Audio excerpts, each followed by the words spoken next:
Hello, I am Dr. L. L is in libation. Today we are going to discuss Mezcal.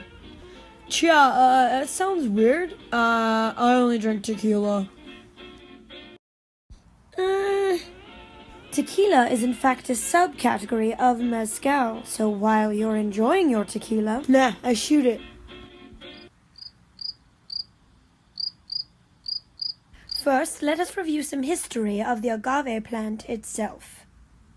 In the middle of the 5th century, as Europe was experiencing the Dark Ages, in Aztec culture on the other side of the planet, popularity was growing for Mayahuela, or the agave goddess. To these worshippers, the agave plant was everything.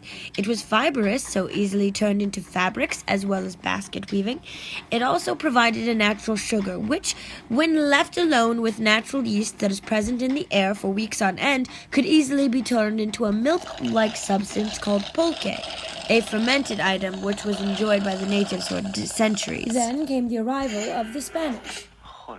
Having happily consumed their pulque for hundreds of years, the Spanish not only brought Christianity and death, but the distillation part as well. For this process to begin, humidors select a fully matured agave plant and cut off its leaves, revealing the heart of the agave, or the piña, not to be confused with an actual pineapple.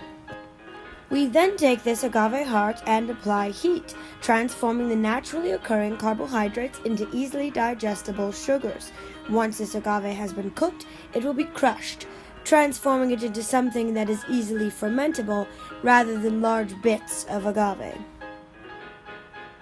Mezcal itself has two main categories: tequila, made from blue agave, and mezcal, any other agave distillate.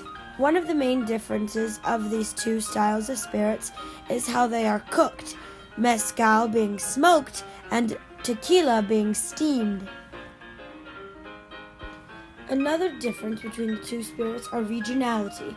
Mezcal has a list of states in Mexico that are allowed to produce it, and so does tequila.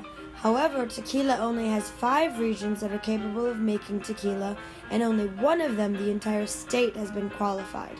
The term tequila is in fact intellectual property of the country of Mexico. Because of this fact, the laws and bylaws of what one might be able to call tequila are quite in depth and strictly guarded. Today, we will only discuss the labels that you will see on your average tequila shelf. The two classifications of tequila are tequila and 100% blue agave tequila, the former being a minimum 50% Weber blue agave distillate and the latter being 100% blue agave. Our age statements begin with blanco or plata, meaning aged less than 2 months. Reposado, the Spanish word for rested, meaning less than a year and over 2 months, and añejo, meaning over a year and under 3. So in short, this spirit flourishes roughly 100 years after the death of Rome, evolves 1,000 years later with the introduction of the Spanish, is cultivated and crafted into something so highly regulated by the Mexican government that even after you've waited 7 years for your agave to reach maturity, you must then go through a system of checks and balances before you may use the term tequila and what terms you may use to label it. So, I'm not gonna shoot it. Just thought you'd like to know.